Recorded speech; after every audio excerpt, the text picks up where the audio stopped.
Good morning. My name is Carol Rabke, and I am a Tech to Market Advisor within the Office of SBIR and STTR programs here at DOE. And this morning, we are going to talk about all of the new specifications that you need to be aware of as you prepare to put together your Phase 2 commercialization plan. So why do we care about commercialization? Well, commercialization is a statutory goal of the SBIR and STTR programs. The programs were designed to increase private sector commercialization of innovations derived from federal research R&D, thereby increasing the US's competition, productivity, and economic growth. So all federal agencies are required to evaluate the commercial potential of their R&D that is conducted using non-dilutive SBIR and STTR funds. Basically, using these taxpayer dollars, Congress wanted to see return on investment. And though that return on investment can take the form of taxable revenues, job creation, or scientific or societal benefit. So let's talk a little bit about the definition of commercialization. So you'll sometimes hear it defined as phase 3. Phase 3 is not an SBIR award. Phase 3 simply means that you took your SBIR, STTR funded technology into either the private sector or into the government with non-SBIR funds. So that could be the sale of product or service, that could be a license of the technology, it could be an acquisition of the technology, it could be a government contract. The true defining element is the fact that it is non-SBIR funds. So we took a look at all of the different business models that our DOE Phase 2 awardees were using to commercialize their technology, and that's what the graph is on the right-hand side of your screen. So the majority are product sales. We have technology licensing, software licensing, and then there's a mix of, the combinations of the two. And so that shouldn't be surprising given the diverse technologies that are supported by DOE, that we would have many different business models for revenue generation. And I wanted to clear up one thing. No one model fits all. So there's a myth that one model is favored over another. I've heard companies tell me, oh, well, I can't license my technology. It's not looked on favorably.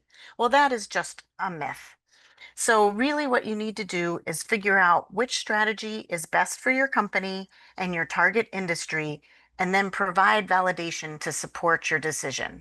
Because of course, if you are going into a very established industry with large established stakeholders, coming in as a, 5 to 10 person company, you're not going to make headway just bringing your technology in. You're going to have to license it. So sometimes it makes sense. All of these make sense. You just have to provide the validation. So I also want you to understand what the DOE application review criteria look like. So the reviewers look at three things and they are all equally weighted: technical merit, the ability to carry out the project, and impact. So under technical merit, we are looking at is the idea novel? It has to be R&D, the responsiveness to the topic and the subtopic. When we look at the ability to carry out the project, we're looking to see if you have a solid work plan. Is the team composed of the right expertise? And then under impact, we're looking at the societal and scientific impact, the commercial opportunity. And after all of that review, the most meritorious applications are awarded. So DOE evaluates commercialization under the impact criteria. And so with this webinar, I want you to understand the significance of your company commercialization report and your commercialization plan during the Phase 2 review process. So just before I jump into the commercialization plan, I just wanted to quickly show you some information about the company commercialization report and why it is important to keep it evergreen, keep it up to date. So applicants who have completed prior SBIR, STTR Phase 2 awards from any federal agency must provide a company commercialization report, a CCR. You do this on sbir.gov, and you need to keep it up to date and maintained. And you can find information about this in the Phase 2 NOFO.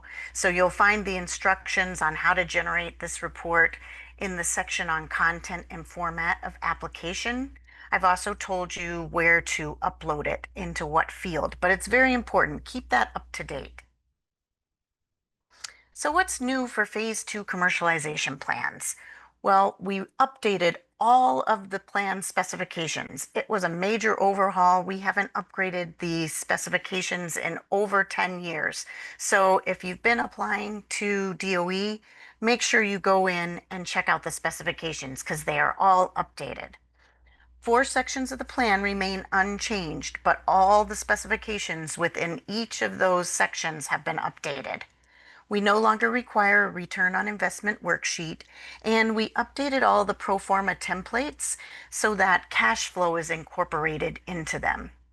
And there is a limit now on your letters of support. You can only put a maximum of 5 letters of support in.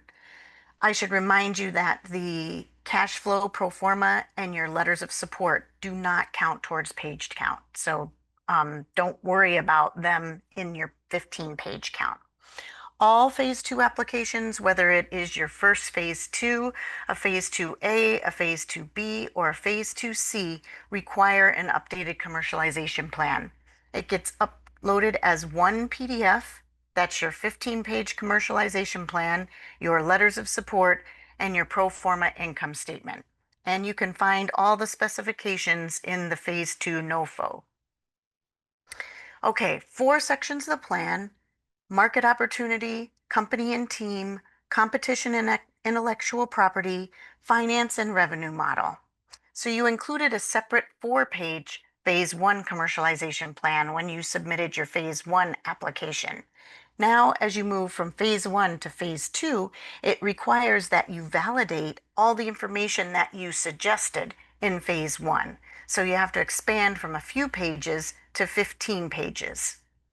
And again, 4 sections remain the same, but all the specifications have been updated.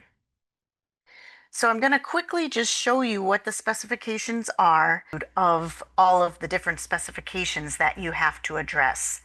So very important, the value proposition.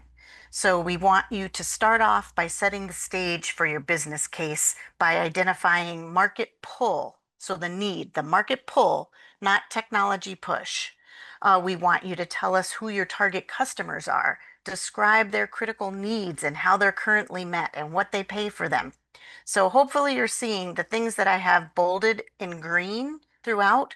Those are things that you do with customer discovery. Customer discovery is so important. So really make sure that you're doing that.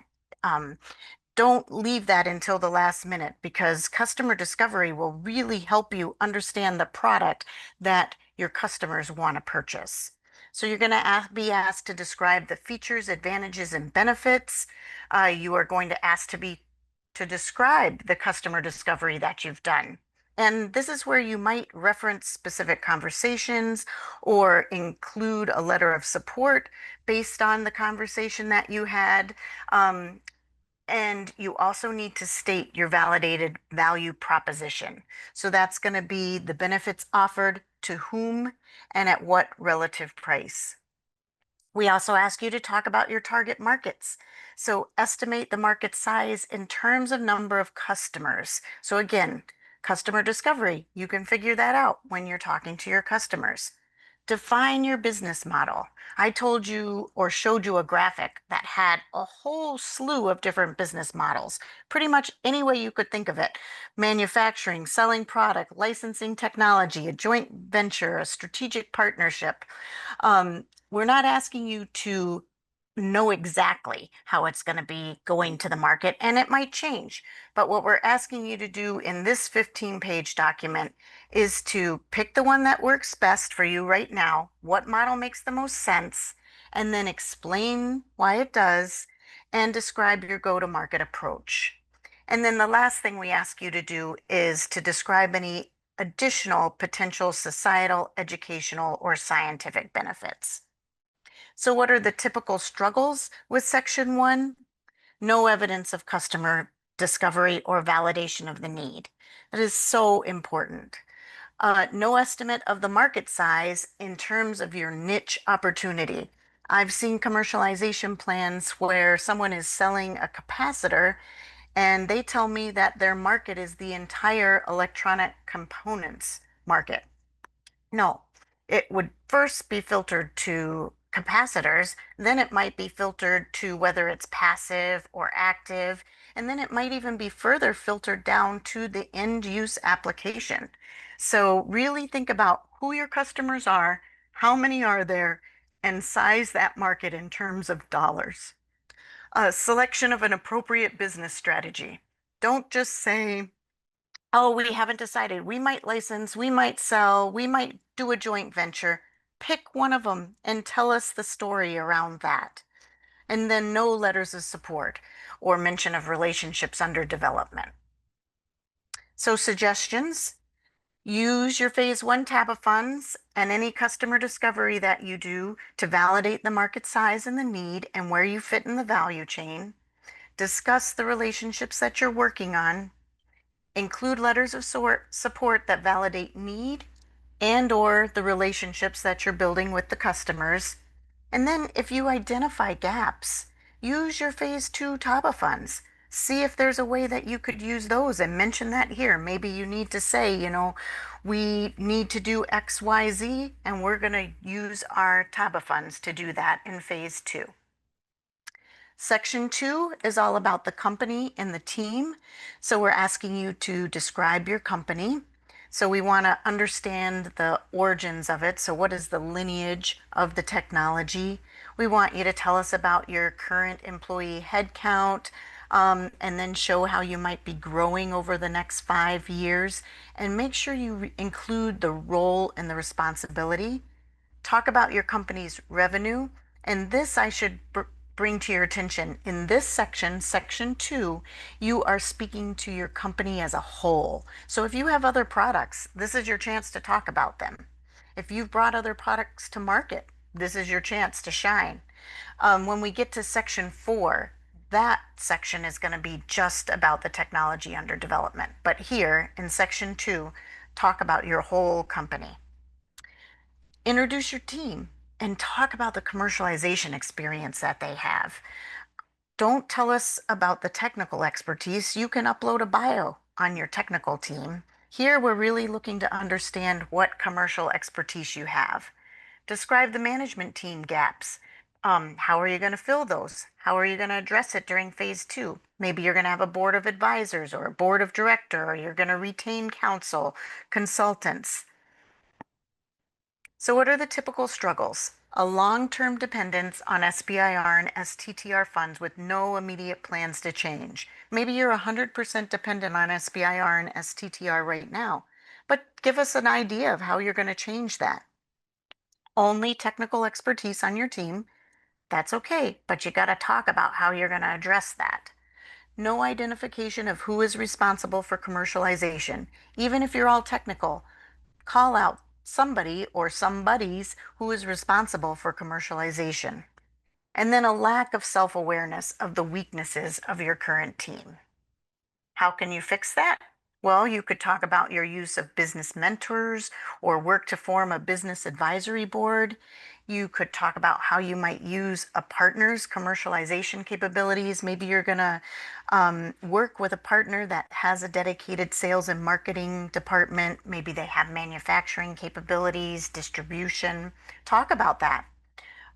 Provide details of your board. If you're going to be calling out people that you are putting on a board to help you, list their names, their affiliation, and the expertise that they bring to the table. And then again, we're not expecting you to have your perfect team in place right now. You're just moving from phase 1 to phase 2. But discuss your time phase plan to strengthen that team and identify who you need to add, what type of expertise or credentials they might have. And then think about how you could use your phase two TABA funds to strengthen your team or your commercialization efforts. Section 3 is all about the competition and the IP. So again, I've called out some things in green. These are the things that you could address doing your customer discovery.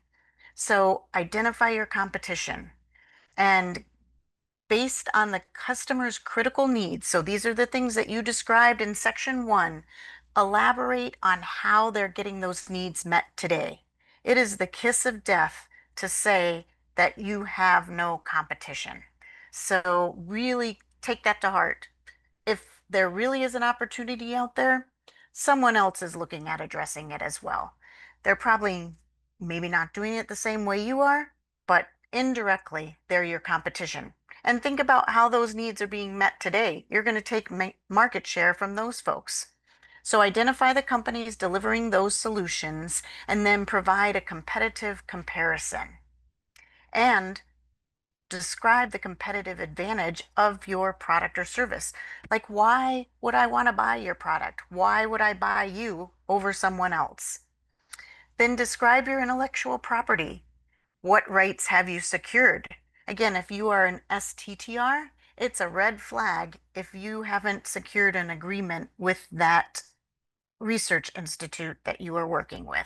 So make sure that you have an agreement in place if you're an STTR or if you're an SBIR working with a university or a research institute, but talk about the rights that you have secured. Perhaps you don't have a patent that is secured, but you have plans to do that. Describe the competitive IP that is closest to yours and the most threatening. So we're asking you to talk about your freedom to operate and in doing so to explain how you believe you're different enough to operate in this space. We're not asking you to have a formal legal freedom of operation clause done or study done. We're just asking that you have done due diligence on your own. So typical struggles, inadequate comparison of the product or the service with existing solutions, inadequate discussion of existing IP or the existing IP's landscape. If you find a blocking patent, that is okay.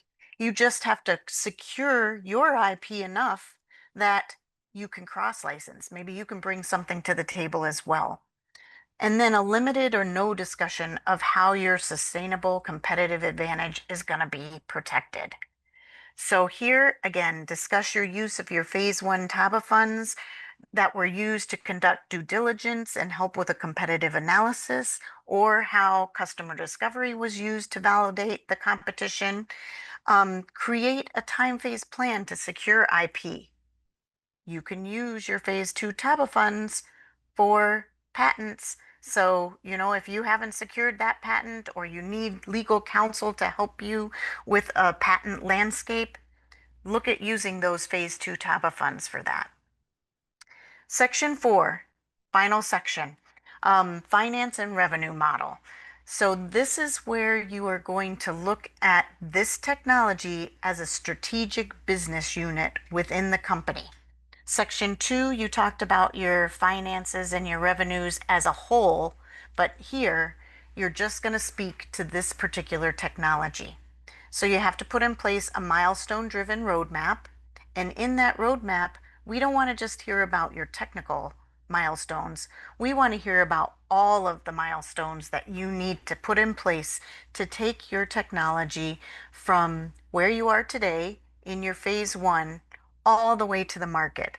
So you need to describe your major cost drivers, your major technical milestones, but also the major costs to implement your go-to-market strategy.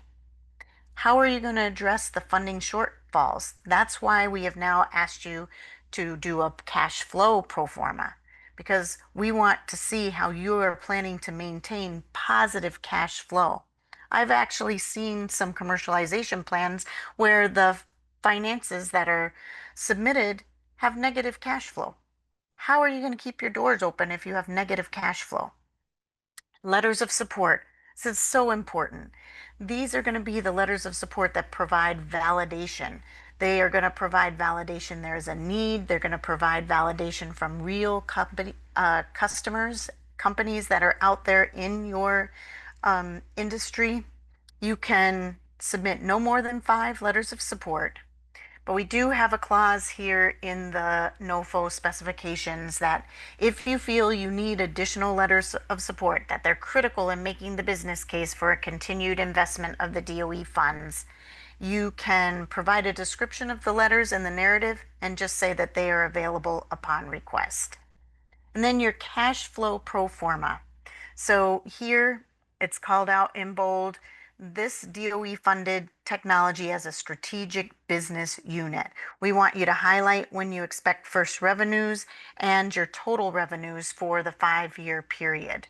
We do have example templates. These do get uploaded with your commercialization plan, but they do not count towards the page limit. So typical struggles for Section 4. You only include the technical milestones stating that the phase 2 funds are going to be enough to bring it to market. Unless you're developing software, you are not going to be able to do that. It would be really hard for you to do that with just phase 2 funds. No discussion of the funding sources that you're going to need to keep positive cash flow. No explanation or limited discussions of the projections and assumptions that were used to develop the financials. Again, customer discovery. Think about what you can find out by talking to your customers, talking about their sales cycles, all those types of things. No evidence of support. The letters of support are so important with your phase 2 commercialization plan. They need to validate need, the market, the team. Maybe they can't say that they are promising that they'll buy this technology if it comes to fruition. But what you could get is maybe you're developing technology that stops foaming at waste treatment plants. That's a really big issue for them. So maybe you just find someone who is willing to validate that they have a need, it costs them X million a year to deal with, and that if your technology meets these critical specifications, they're interested in beta testing it, they're interested in learning more about it, that type of thing. So you really need those letters of support. So suggestions, use your phase 1 TABA funds and customer discovery to validate not only your funding needs and potential funding sources, but also any assumptions that you make. Include letters of support to validate the statements that you've made in your commercialization plan. And if validation is still lacking, it could be. Again, we know that you're just in the process of building out your technology and therefore building out your business plan. Um, Speak to the use of the phase 2 TABA funds that you're going to use to strengthen. So a few additional thoughts on the commercialization plan. Reviewers are business generalists, so avoid technical jargon. You want to make sure that people who aren't specialized in the field would understand it. So I always recommend give it to someone else. Give it to your partner, at home, give it to someone outside of your field and see if they can read it and understand what you're talking about. That's what you want to make sure happens. It is your business case, not just a collection of information, so really provide the validation of assumptions. Think of the reviewers as a panel of investors. What do you need to tell them about the opportunity for them to continue to invest, in this case, DOE dollars, in the continued development of your technology? This is a living document. It's just setting the stage. It's going to change and it's going to change frequently. So again, we're not expecting you to know everything, but what we are expecting you to do is pick a business model, tell us what you think your revenues are going to look like, and build the story and the validations around that. Write for the reviewer, narrative prose, not question and answer. And this is really important for phase 2. Make the commercialization plan and the accompanying letters of support and the income statement a standalone narrative document. You don't want the reviewers to not find your letters of support because you didn't attach them to the plan or not find your income statement. So really make sure they're all attached and in the same document. Commercialization is hard. We recognize that, So take advantage of DOE provided resources. Take advantage of that technical and business assistance. We call it TABA. It is optional, but I'd really encourage you to think about using it. It's $50,000 of additional funds provided over the maximum award amount. You have to identify a third-party provider. So it can't be staff, it can't be your brother-in-law or your sister-in-law. Identify third-party provider and include it in your budget with budget justification at the time of submission. You can't come back to us and say, oh, I forgot to put it in. Nope, that's not how it happens. You've got to put it in at the time of submission. And you can see the phase two NOFO for the specific tasks that can be covered. And again, the TABA funds do not count towards the maximum award size. So for example, if your topic has a maximum award amount of 1.1 million, taking advantage of TABA funding would result in your maximum award of 1.1 with the 50,000 added onto it. All right. All right. We also have a library of commercialization workshops that we've held that focus on topics that are typical areas of weakness for the scientist, engineer, turned entrepreneur. Those slides and recordings are posted. I give you the link here and you will have access to the slides. And they also are on the resource page of the partnering platform.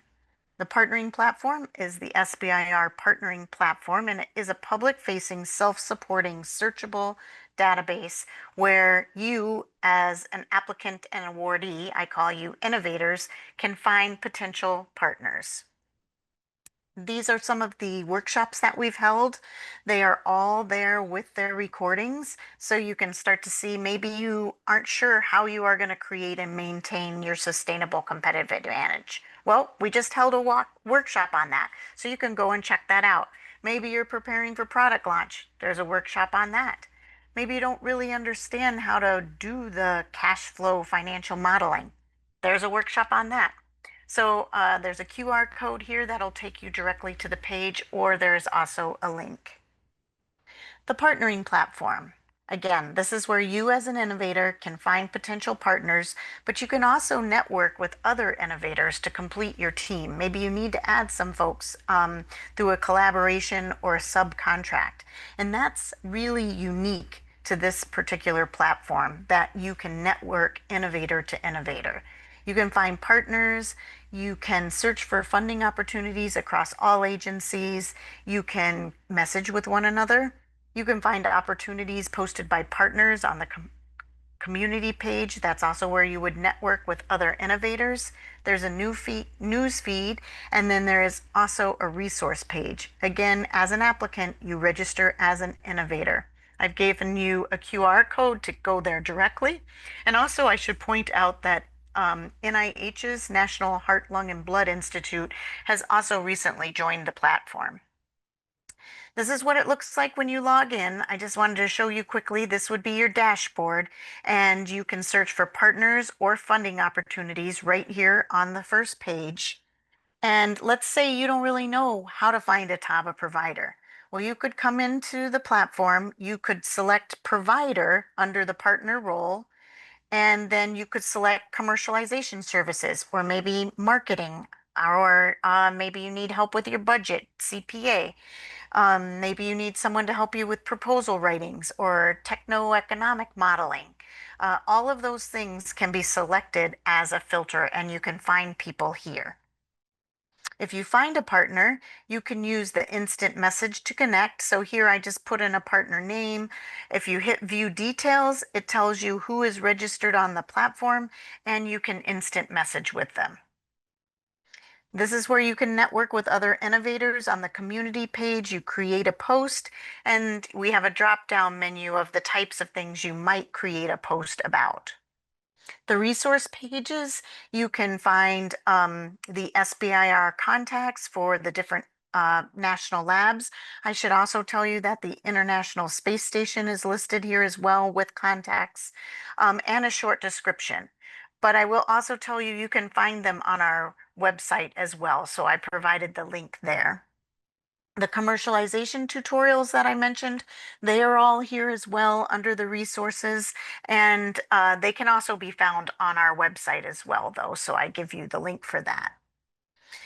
Additional partnering resources. So if you aren't interested in joining the platform, that is fine. We have all the same resources. So manufacturing resources, engineering design resources, test and certification resources, and commercialization service resources. Those are your TABA providers on our website as well.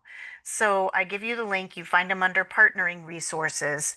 But what it is a static list. So the advantage of the SBIR partnering platform is that you can filter and sort, you can find someone in your own state, all of that kind of thing. Here, if you were looking for someone, you would have to use your browser search tool to do a keyword search. And I also wanted to just finish this up by giving you some national lab resources. So if you are looking for subject matter experts, facilities, collaborators at national labs, the national labs do have a labpartnering.org site.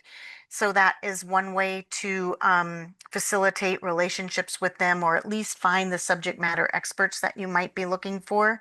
Another way is to review related research that's being done, check publications, and then maybe find a university or college that's publishing in your particular area of interest. And then again, you can look on our website to find contacts and profiles of the national labs. If you're looking for facilities for phase two, where you might do some testing, some integration, or a demonstration, those facilities are available at the national labs. I've given you a link to working with NREL, Oak Ridge, and Idaho National Lab here. And then I wanted to tell you about one final program, which is the Lab Embedded Entrepreneurship Program, or LEAP. That is a program where you would, as the entrepreneur, go and work inside the laboratory for 2 years. So you would have access to subject matter experts in your technology area, but also in business. They pay you a stipend, they give you benefits. It's basically like you become an employee of that lab during that short time period. But it's a really excellent program. The LEAP operates out of NREL, Oak Ridge, Lawrence Berkeley, and Argonne. And then there is a new one out of New Mexico for Sandia and Los Alamos, and they are calling that the New Mexico LEAP.